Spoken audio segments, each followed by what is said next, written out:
Rafael Nadal will be out to defend his Australian Open title next month. Rafael Nadal has spoken of the threat posed by Kyrgios and Novak Djokovic as he prepares to defend his Australian Open in January. Last year, the Spaniard won at Albert Park in epic fashion, coming from 2 sets down in the final to beat Daniil Medvedev and claim a record-breaking 21st Grand Slam title, a number he duly extended to 22 at the French Open. But it was a tournament void of Djokovic. Following the explosive visa saga that saw him deported out of the country just a day before the event began. He was subsequently given a 3-year ban from returning down under, but that was overturned in November by Immigration Minister Andrew Giles. The Serbian undoubtedly poses the biggest danger to Nadal's hopes of retaining his title, having won in Melbourne 9 times beforehand. To add to spice to things, he lies on 21 Grand Slam wins, just 1 behind the Spaniard.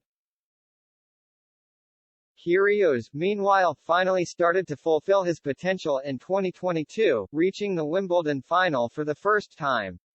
Him and Nadal were set to meet in an enticing United Cup clash in Sydney this week, only for the controversial star to withdraw from the event at the 11th hour. And at a press conference this week, Nadal was asked about both players being in the Australian Open. His presence, Djokovic's here in Australia, is good for tennis and the fans.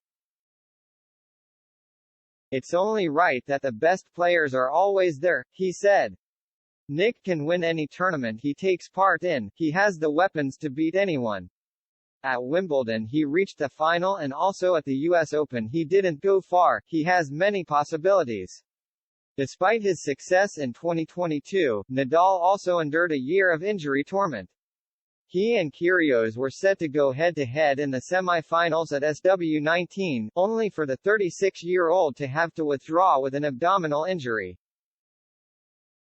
And his triumph at Roland Garros came in spite of a long-term foot injury.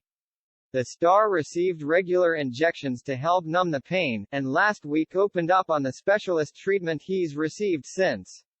After winning at Roland Garros I was happy, but at the same time I thought that I was going to have to retire if a solution was not found for my foot because I could not continue with those chronic pains, he told Marca. The point is that the new treatment worked, and on a mental level one was much more comfortable.